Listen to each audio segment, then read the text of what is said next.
So, hi everyone, thank you for joining. My name is Daniela Gonzalez, and I'm the dairy management specialist for the Central New York Dairy Livestock and Field Crops team. Our speaker for today's webinar is Dr. Miel Hostens.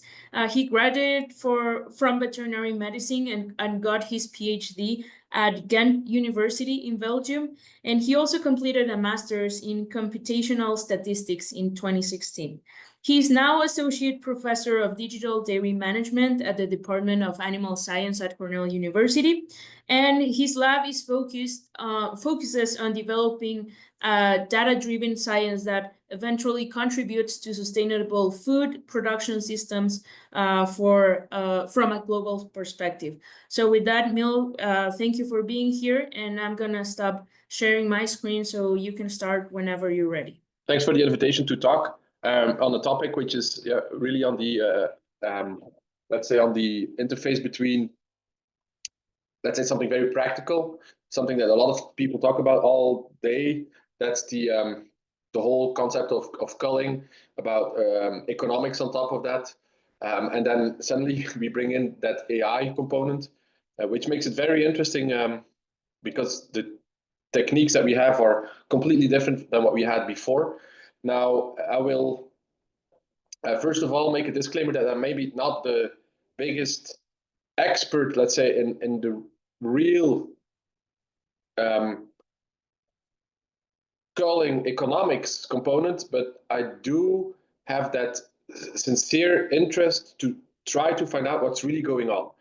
I want to start by saying that if you if you have the possibility to go back and look at the proceedings of the ADSA Discover Conference in 2023, which was fully focusing on this aspect, that really will help you a lot in looking at what people are saying about this at that moment. Now, what I do want to kind of talk about is a bit of what I think is going on, or what was going on during that session, and which also concerns me a little bit, and that's there's a clear consensus in the industry about mortality rates in cattle, and that is that these have gone up. So these are papers that were, I will see if no, these are papers that are looking from 1986 until 2008, where you see that, yeah, let's say the risk of dying for a cow was 2% in 1990, then it went up in 2000 to 4 or 5%. So we have that clear increase, and people are clearly saying this is not good. Now, the big problem, I think, and that was very, very present in the ADSA meeting as well, is that there's less consensus in the industry about culling. So this is, again, the same paper that was done by Compton in 2017, where they look, and you see that in culling risks or marketing rates or whatever you want to call it, is kind of all over the place. And there's no clear increase in that number. Some papers show that it's high, some even show that it's low. It's really completely messy in that area. Now, what I think is going on here is that there's definitely no consensus about what is good, and then, or what is better. So you can find papers saying less culling is better. This is an empirical analysis done by my previous research group in Utrecht, which shows that less culling is not economically negative. Then, of course, there's always the discussion about what is optimal culling, and then Albert de Vries, Victor Cabrera's work is definitely often referenced.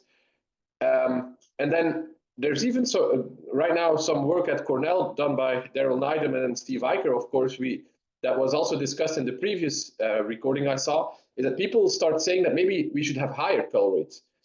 Now, of course, the question that comes up to mind is better for what? Yeah, and what we clearly see is that there's a divide here, and that's a divide that I sometimes refer it to as there's a divide between the European way of looking at this and the American way of looking at this. And the discussion, of course, comes out better for what? And there's a lot of things that we can discuss around it. Now, what you can clearly see here, this is a paper from the group in Canada, where you can see that divide happening. So in the 90s, 70s, 80s, and then of course this is again another discussion that you could have if this is the right metric, but length of productive life is of course associated with that culling rate or risk. And what you see is that some countries go up, so they have lower cull rates.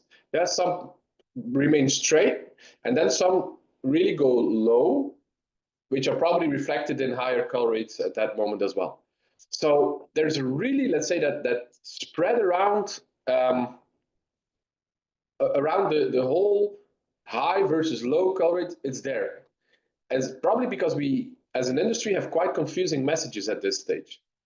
Now, what these studies all share is that almost everything is done based on simulation studies, simulation models, often not with real data. And probably that's where I think that we're making some kind of a mistake, because the question will be, and that's definitely one of the things that drives me, what works for one farm might not be the answer for the other farm.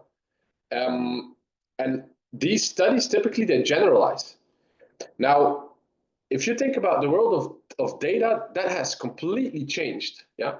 And especially what we have to consider is that we should not make the mistakes to overgeneralize our decisions made in studies and then think they are always true.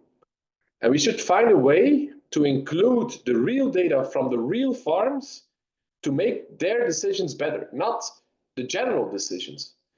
Of course, it's also very tempting to not make the decisions at that high level, because that might drive the entire industry. But what you see is that because of that mixed signal, farms all over the world are doing different things at a different, because of a different reason.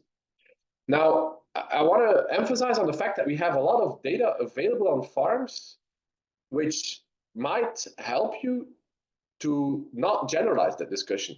So, for example, if you would read the herd management information, given the current herd composition that I have on my farm, should I cull or keep an animal?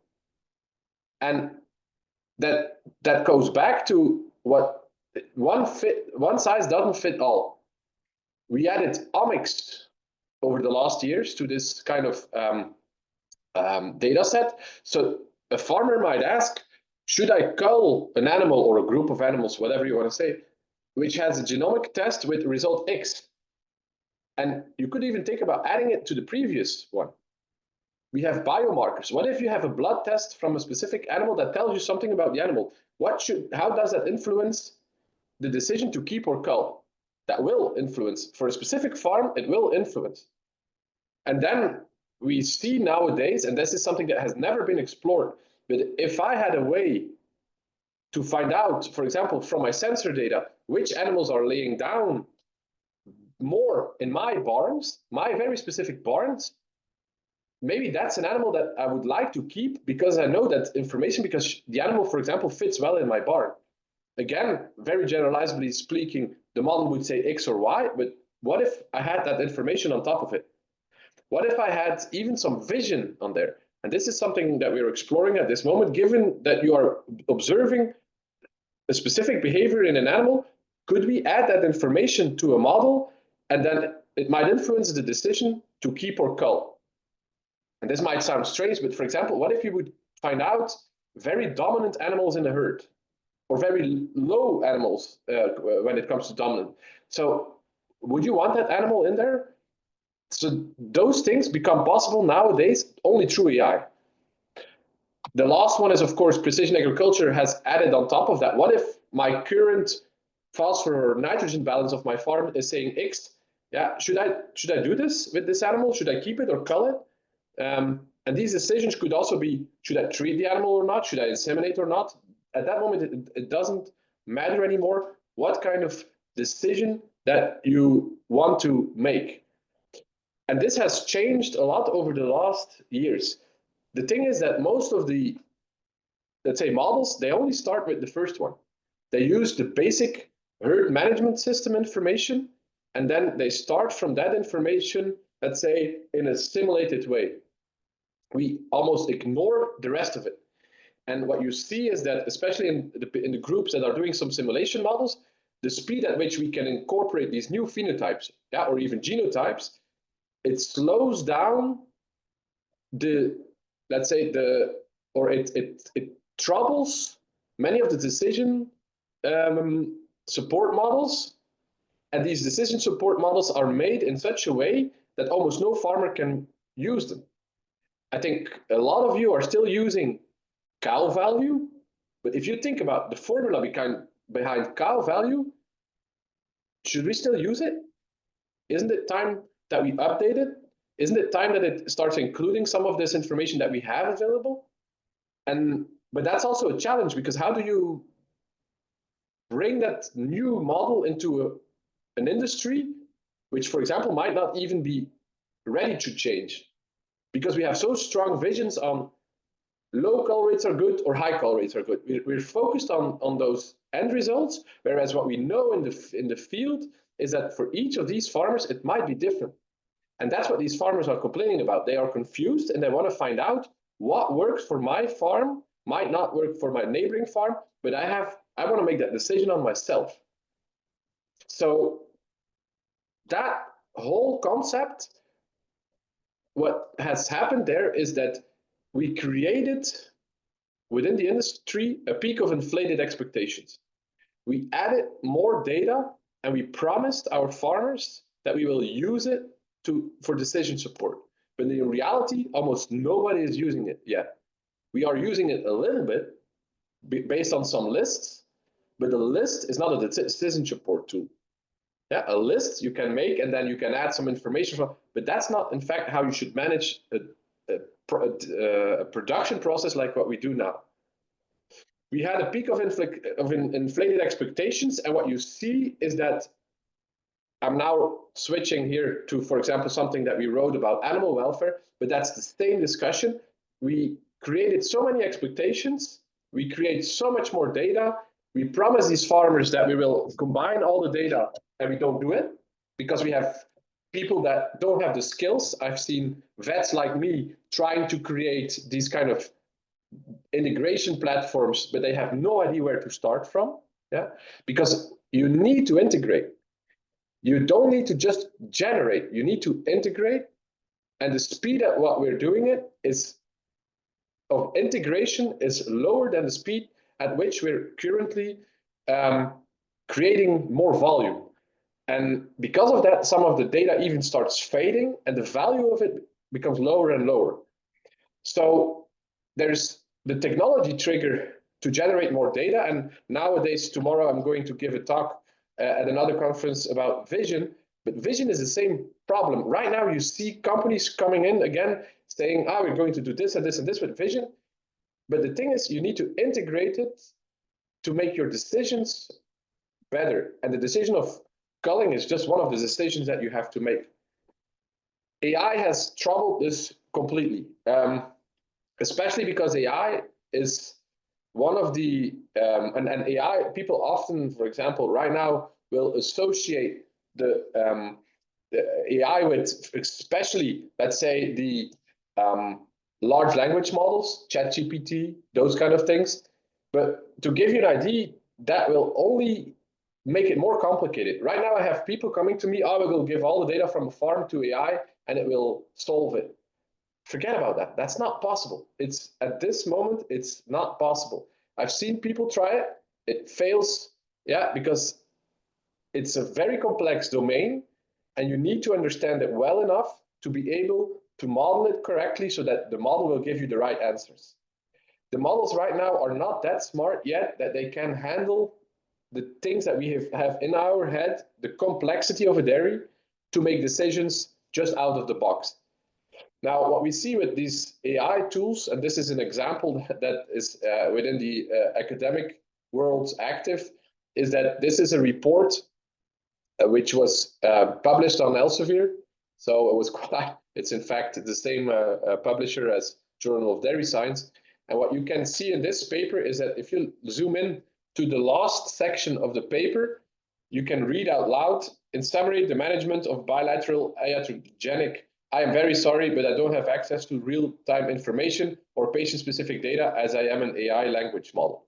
In other words, in the academic world, people are even to try to create more papers using AI, and the editor, the reviewer, or the multiple reviewers, the authors, they all didn't see the mistake even so clear.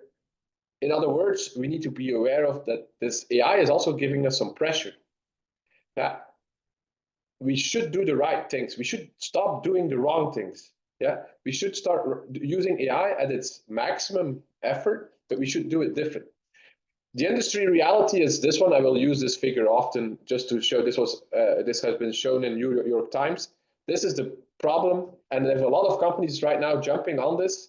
Yeah, trying to solve this, but this is a complex world. I have been working on for 15 years in this world.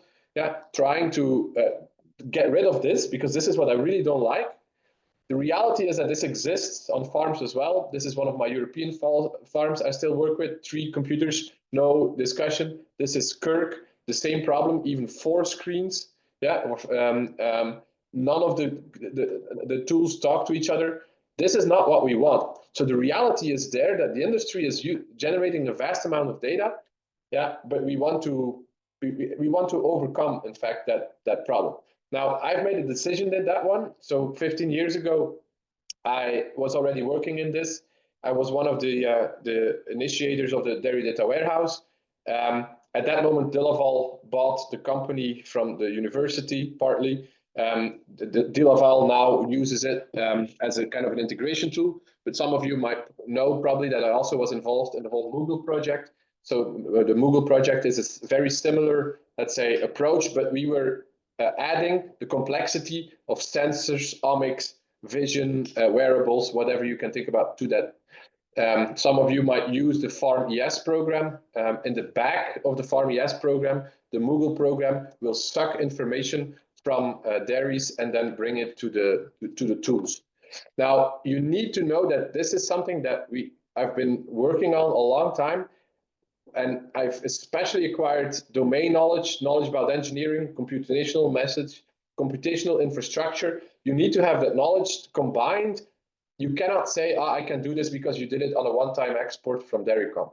That's not really useful. So we needed a tool that was able to generate this for a large amount of farms, yeah, all over the world. So what we did is I created a way so that I can almost suck out any information from different herd management system, different sensor systems, whatever you can think about. We suck out the information from the farm, stream it, automate it into the cloud, and then we do quite a lot of raw data manipulation, data quality controls, ontology mapping, data fusion, domain calculations, domain aggregations. We do this in a way that it's almost streaming so that farms can really see their up-to-date information. But the most important thing is this is not difficult. There's some companies who try to copy this, and IOTA is trying to copy this approach. But what's more important at this stage is that we want to have a way that you also incorporate other streams, yeah, but bring that stream of information also in the farm, in the hand of the farmer. Yeah, and that's an important one, that you bring it back to that farmer so he can make decisions almost real time. And that's something that we are not there yet. The industry is not there yet at this stage. Many people try, but then the model exists somewhere in Excel, or it exists in an obscure research lab. So it's the integration that makes it happen. We call this the Moogle platform. That's a commercially available product. As I said, it's working for Farm ES. Some people might also see it actively being used by Nestle at this moment. So there's especially that focus of working with farms but bringing value back. And the most important thing on top of it is that we make anonymized copies of the data and make it available for students to work with. So that data becomes anonymized and available for students within an academic environment that don't even know where some of those farms are or don't need to know even. But what I want to especially use it for is they can bring in their own data. they can use real-time farm data, and they can bring that model even, or let's say that data back. They could create a model which is owned by a university, and then think about how can I make that model being used in real life? Because we need to step beyond just creating the next platform to integrate data. That's not valuable. We've done that. Stop doing it. It's really not valuable trying to copy what we're already doing. Yeah. At that moment, we need to work on trying to create value out of the data. That's what we promised these farms. Now we should do it. So I want to try to show you some of these things that we have been doing at this stage. Of course, there's kind of an interesting discussion that has to happen because, okay, who owns what? The model is owned by the university, but the data comes from a company, but in fact, the company has delegated access to the farm data. So who owns what? And this is something that we never thought about in the past, and we're working on trying to find business models that might combine that academic with private ownership. The nicest thing is that we're already working on trying to bring models back to the farm in real life, because then you can make lists, visuals, decision support really tailored to farms. And that's something that we haven't seen yet a lot. It's important to know that that's the only way that we can get from data to knowledge and wisdom, because misinformation is often a weapon of mass destruction. And I will show you some examples on there. First, I jump to the longevity question because we have some real world evidence for economic effects. So we used the platform in a previous PhD study. And this previous PhD study was in fact combining economic information that we have had available from farms with real-time information that we had available from the farm's milk production.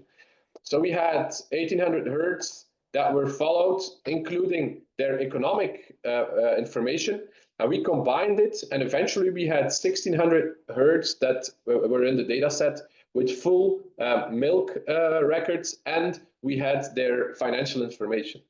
Now, what we did is I used the MilkBot model, which is a model that is already there for 15 years. Yeah, that was invented in New York. I worked with the collaborator Jim Ehrlich, which is a fantastic modeler that thinks about lactation curves. And I wanted to try to see if we can find out if there is a relationship between the economics of a farm and the shape of a lactation curve, because there's a lot of discussion going on in Europe when it comes to those relationships.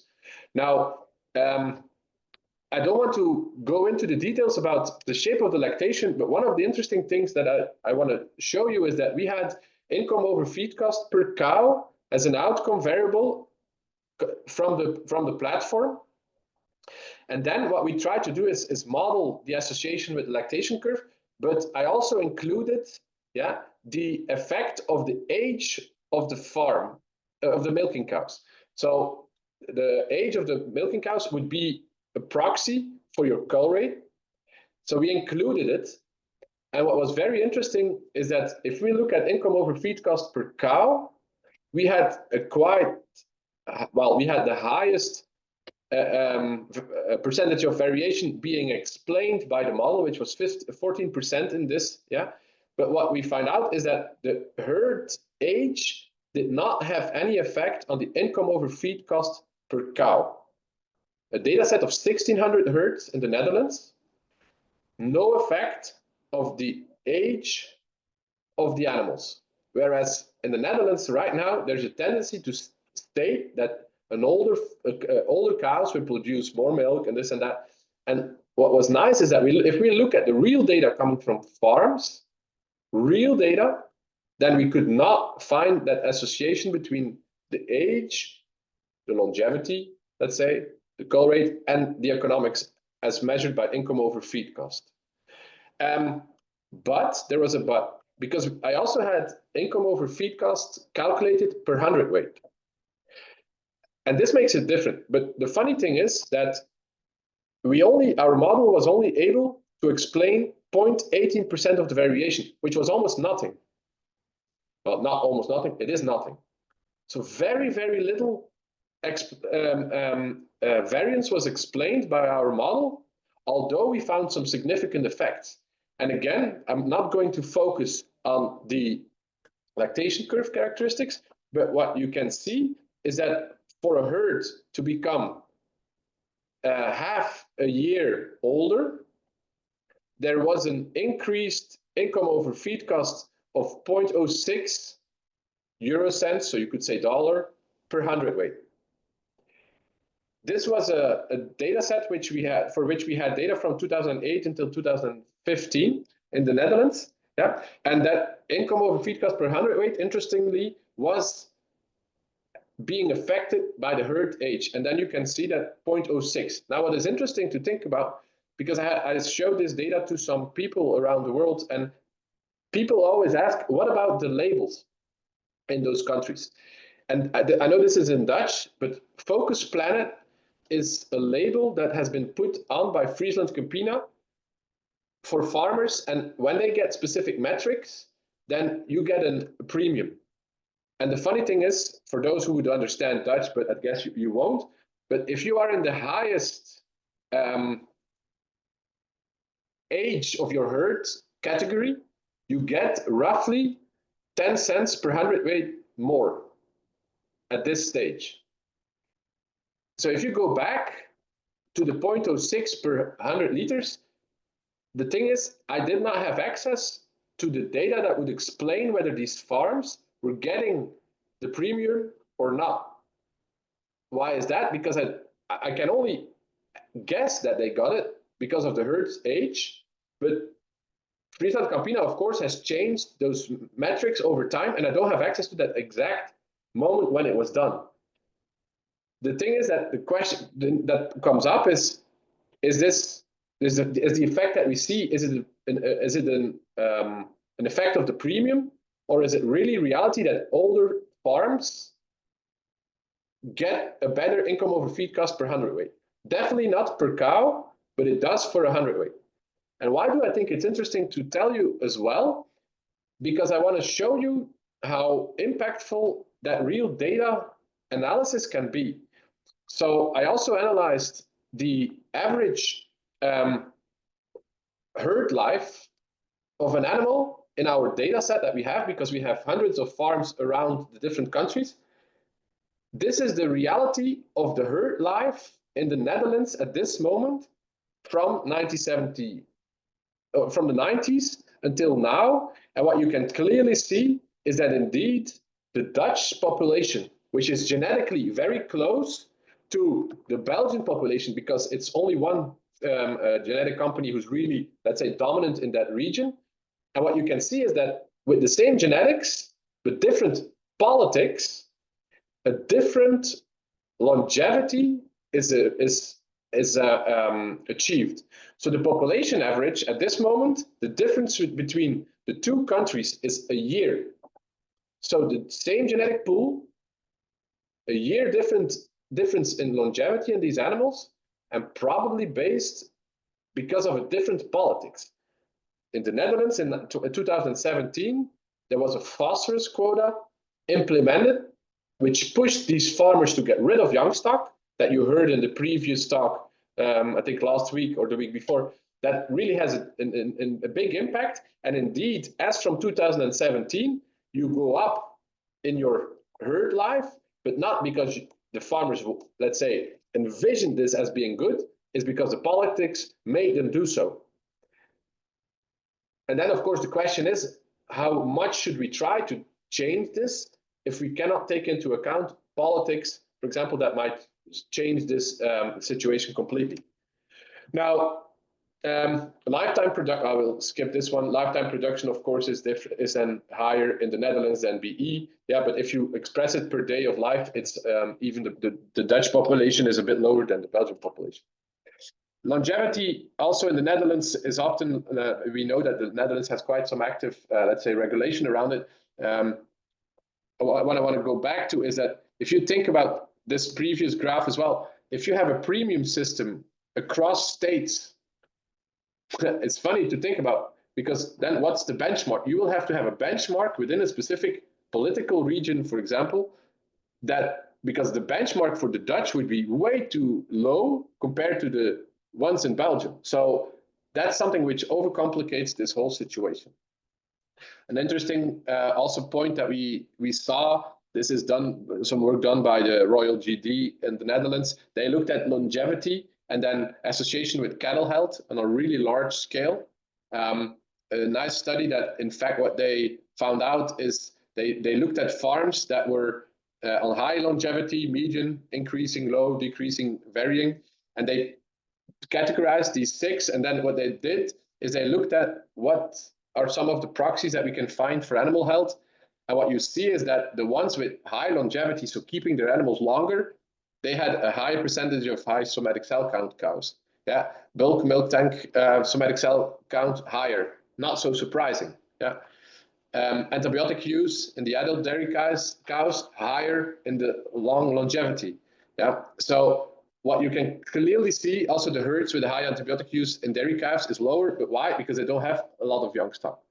So those dynamics are really let's say the large data sets, they prove us that it's complex, yeah, and that we should look at this thoroughly, and that maybe one size doesn't fit all, especially when politics are introduced. I want to end, let's say, the second part. The first part, I want to show you how powerful it is if you have a network of farms interconnected in a platform, then where you add on top academics, that you really can do nice things for real world evidence. That was part 1. What I want to do now is show you some of the artificial intelligence ideas that we are currently applying already live using artificial intelligence. But this is really, let's say, very recent work. And some of it is even experimental, but it can illustrate a little bit of what's going on in the world. Now, AI is a term that somehow people use at this moment, and it covers, in fact, a lot of things. It covers what they say deep learning. Deep learning, for example, deep learning is the tool that is used by Google to create a computer that's smarter than a person to play chess or the Go game, I think. Neural networks is a part of the deep learning. It's nothing more than a component in there. Vision nowadays is because neural networks, which is a technique from the 80s, and deep learning, the only thing that the 80s was lacking was computer power. Now, because the computer power is nowadays abundant, if you combine it with pictures and even videos, now vision analysis becomes possible. Natural language processing, I think ChatGPT, we all know natural language processing. In fact, the first steps were done using neural nets, deep learning techniques, because they could analyze a whole Bible and learn patterns from that to speak. Yeah, it's a powerful thing because, of course, it connects us to the complexity of a model, because we know natural language by nature. And we're exploring, I will show you some examples there, where you can talk with models and ask things to models. We're doing some of these things right now. And then the machine learning, that's something that most of us know. Now, going back to what becomes possible when AI meets natural language processing, meets the farm data, I want to show you a very nice work that we did in the past, but we're now expanding, is where we collect data from farms. And this was a study published in 2019-20, I think, where we had 100 farms with a very high level of quality of milk records. There are 12 million milk yielding records in there, 60,000 lactations, 35 distinct cows. And what we had on top of it is all of the unique events through DairyComp or whatever. Yeah, and we bring them into a multimodal approach. So what we did is we created a neural net, yeah, but what we also did is we tried to add as much information that we can, which can come from a very diverse range of data sources. And we're now even looking at including the feed information, because what becomes possible is that the neural net learns, in fact, instead of the simulation models, instead of the simulation models that we needed, where we needed to say, this is how a milk yield looks like, this is how a cow becomes pregnant, this is that. In fact, in this AI world, you don't have to learn it. It can learn it from the data. And together with a PhD student, Arnaud, and now Meike is a new grad student at Cornell, we are using this network to create, in fact, simulations of a farm. It all starts from milk meter data, event data that merged with some extra information from the farm, and it goes into an encoder-decoder configuration. And eventually, what's the nice thing is, we can create a lactation curve for a cow, for example, but we can then say, look, this is what you read from this cow, but can you make her older? And because it learned from how the data looks like, the model can say, oh, no problem, I can make her older. I can simulate as if this was happening. So you only need to give it one lactation, and then suddenly it can even go back and retrofit as if she was a heifer. If you ask, because you have also the information from the neighbor farm, we can ask, can you imagine that you would put this animal at my neighbor's farm? How would her lactation curve then look like? But if you then add the feeding component, and that's what we're doing, can you even explain me why if I transition her from one farm to another, or from one, let's say, site to another, given the nutrition, why is she responding in a way that I'm not expecting? And that will change, of course, your decisions that you make. Can you reconstruct this animal's lactation as if she would not have had mastitis? Not mastitis on my farm. So the model even knows that there is not a generalizable effect of mastitis. It really can learn what is the difference between a mastitis event on farm 1 versus 2. And then you could say, okay, can you show me, for example, what the effect of a mastitis would have been if she would not have been on my farm but on my neighbor's farm? So this new, and this is called digital twinning, for example, becomes completely, let's say, interesting, because you could do crazy things here. And we're doing crazy things, but the problem is, how do you get it explained to a farmer? Because there is no way that he will ever model. And that's where I would like to show some of the work that we're currently experimenting with, where you introduce now suddenly, because we did this modeling and then somebody else did the large language model, we're experimenting with introducing large language models. And this is really nice, and I want to show you a very short video, but what we can do now is we can talk with the model, and talk with the model in live. So we can ask, show me the milk curve of all the European cows, and bang, it shows it. Now I need to see the milk curve from all the American cows in the data set. Yeah, it runs, and the model responds and shows you. You can even compare them. You can ask, can I compare the milk curve of the parity 1 cows in the US versus the European cows? You get a difference. And this information is something that before it would never have been possible, because we had our models, we had a lot, yeah, but we were not able to talk with it. So we can ask real questions which are answered on a very specific way using the data in the data network. Now, the thing is that the large language model offers a way that you could also ask, for example, can you tell me how much milk my neighbor was producing? And this is where it gets tricky, because we need to learn the model that it cannot answer this kind of information. We need to learn that it can ask, that you can have specific questions being asked, yeah, but we need to tune it. Prompt tuning, this is called. Now, the other problem is that the large language model was built by Google, and it has some issues, and I will show you. So, for example, you could ask a question about herds should strive for older cows to be more profitable because older cows make more milk. That's a question, or not, it's a statement that could be there. So what if I would ask right now, I would ask ChatGPT, is having an older aged herd of dairy cows more profitable in bullet points? And so what's happening is, because Google learned, or let's say OpenAI learned this, one of the statements that it says is, one of the reasons why it's profitable to have older cows is reduced health risks.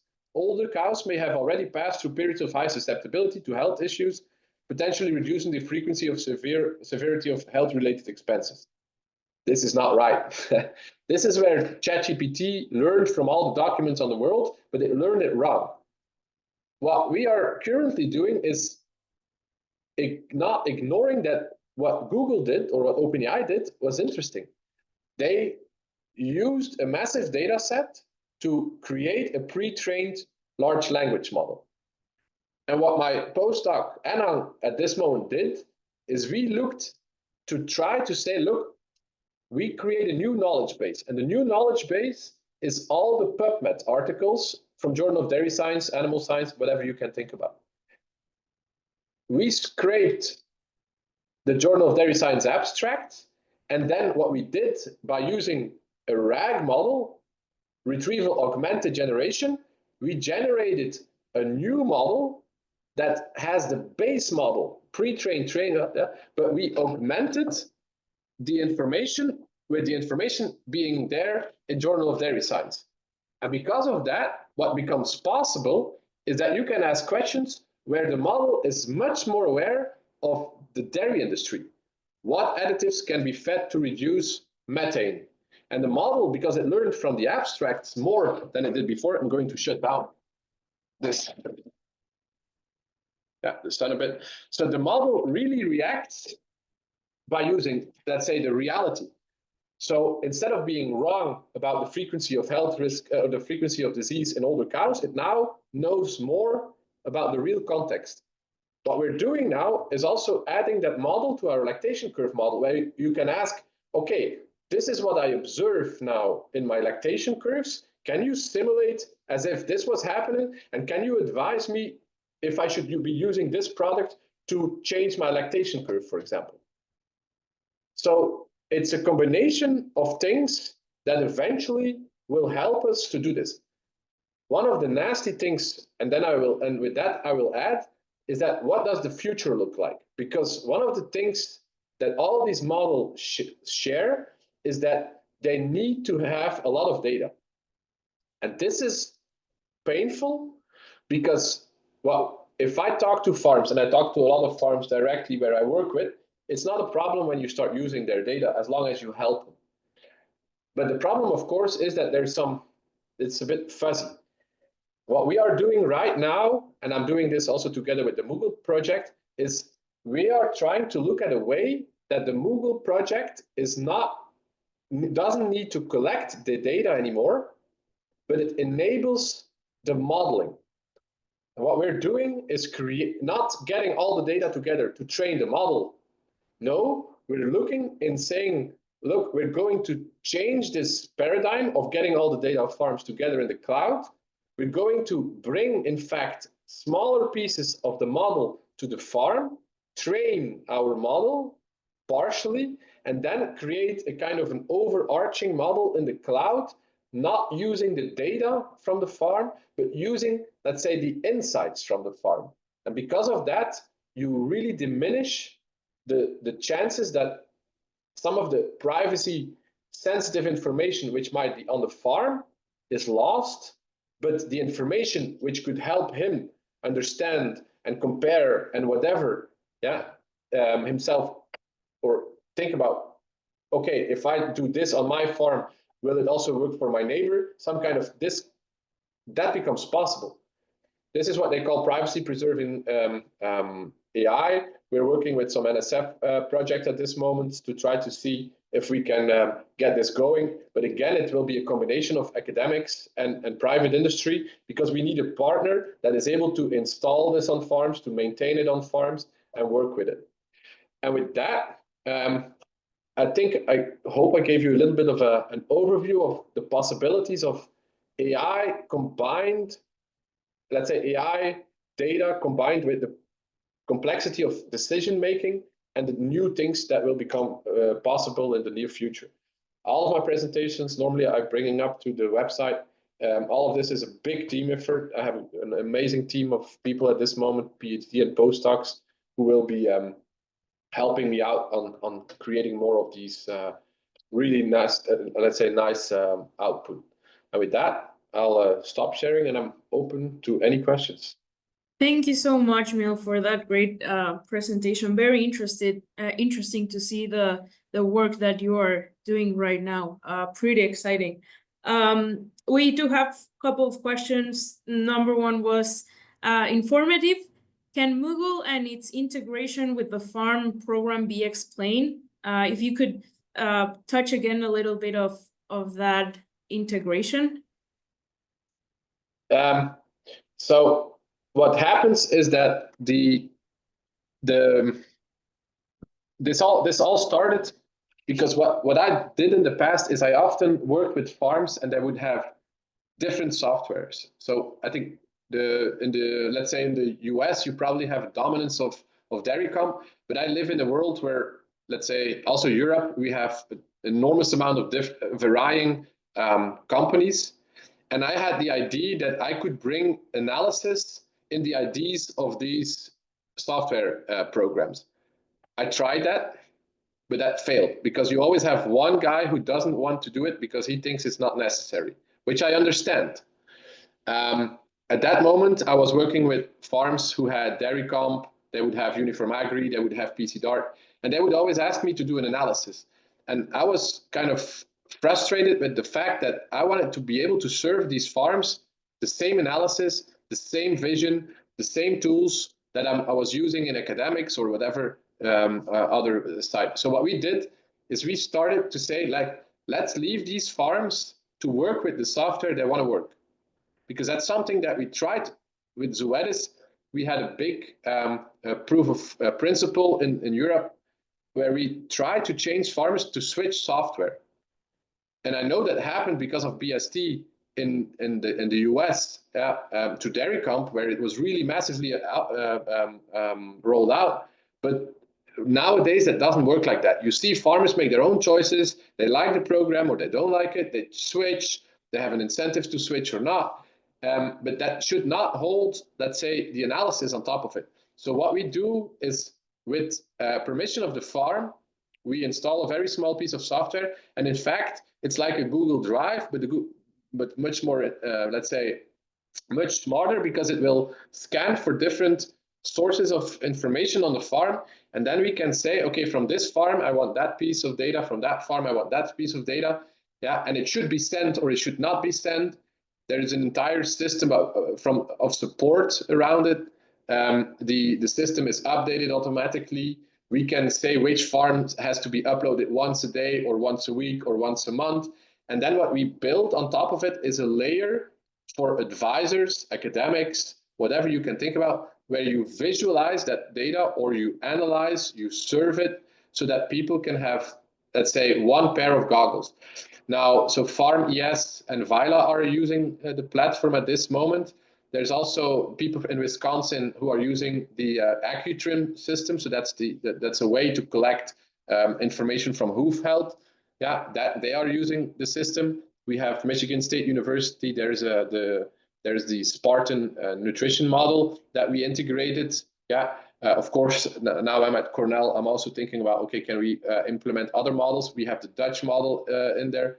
I work together with Jim Ehrlich on the lactation curve model, and we're trying to find other people that say, look, I really have a nice insight on how to work with this data, and I want to do it on more farms. And for example, for Zoetis, we're now outrolling a genetic audit. Can I see when I invest in new genes?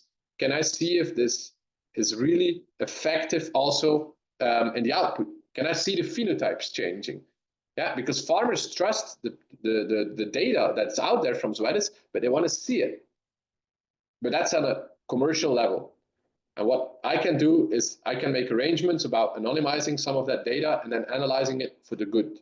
Or I can say, for a specific project, can I use these 10 farms to stream data and then learn from it? That's the background of but that's a commercial side. If you're interested on the commercial, I can guide you to the commercial people, but I'm not doing that. Yeah, thank you so much. If you have, if you can show again your email so that maybe if people want to email you or look at your website. We have another question. In the digital twinning simulation of how an animal would milk if older. Is this not biased by survivorship? How can we overcome that bias, or how concerned should we be? I was checking the list if Steve is in the list of attendees, but he's not. So it's not Steve. So it must be one of his people asking it. Amazing questions. We cannot.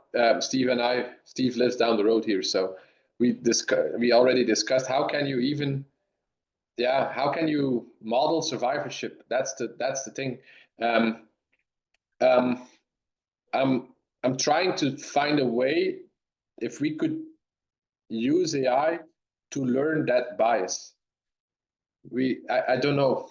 It's a really rough one. The only thing what I can say is that what we can do right now is that we have models that can use all of the information from the farm, very farm specific,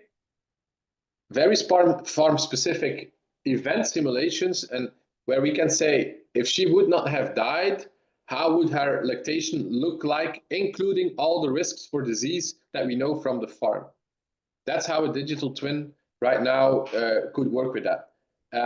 But it's honestly, it's a very good question, but I think also Steve is also struggling with trying to understand trying to find a way how he could model that bias. Interesting question. I don't know the exact answer. Yeah, no, work in progress from all the parties involved. Another question, are there other variables that can be analyzed that relate more to farm sustainability or cow efficiency, like level of debt per cow versus average herd age, or milk yield, or yield of milk per unit of feed intake versus average herd age? Yeah. So for the Vila project and the Nestle project, we're exactly doing that, where we're looking at dry matter intake per liter of milk or whatever. So there's multiple ways, but that's possible, definitely. Yeah. Okay. But I have not been. That's on the reporting side. People are very interested, for example, to combine FeedWatch data or Easy Feed or whatever with Dairy Comp or whatever. Yeah. And everybody wants to do that right now. That's the hot topic in the world, sustainability reports. We want to do that. I'm interested, let's say, I like it, and that's from the commercial side, they do that, but I'm really more interested in how can we use that data to model what we could do or what we could change. But that's definitely a possibility, but that's on the reporting side. That's really just making a report. Okay. Yeah. And related to what you are just talking right now about how people use different or like to use different sources, we have another question. How do you deal with the different sources' accuracy of the same type of data? For example, one farm have good inputs of all disease records while others don't, or rumination activity, colors from different brands, which have different ways to measure and produce different outcomes. How this could bias decision making at the farm level? Yeah, so the model can learn by this information. It's exactly so we know the brand, so we learn the model that this is another brand.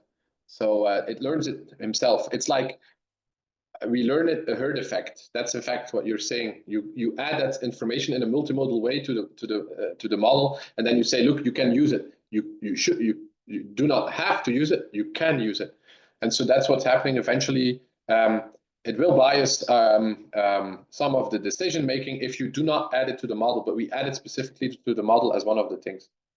So. Well, very, very interesting. Great work. So thank you. If anyone has any other questions, but I think we went through all of them. Miel, if you want to add anything else. No, if you feel free, if you want to collaborate. Might be a little hard. I have another question to sum up. Might be a little hard to quantify, but would you happen to know if cull rates for cows that have been bred for beef on dairy cows tend to be on the high or low side of cull rates, or no difference? I don't know yet. I think people are looking at that right now. Honestly, I don't know yet. I think there's some studies that created a very average prediction about that, and I think, of course, carrying a bull calf. I come from a country where we had Belgian blue, so in my home country nobody uses Angus. It's only Belgian blue as beef semen, and we know that there's at that moment there might be negative effects on the subsequent. But I think the data is right now being collected on a larger scale to estimate how big that effect is. Great, thank you so much for that explanation. So thank you so much again, Miel, and we'll see everyone next week. Thank you. Bye bye.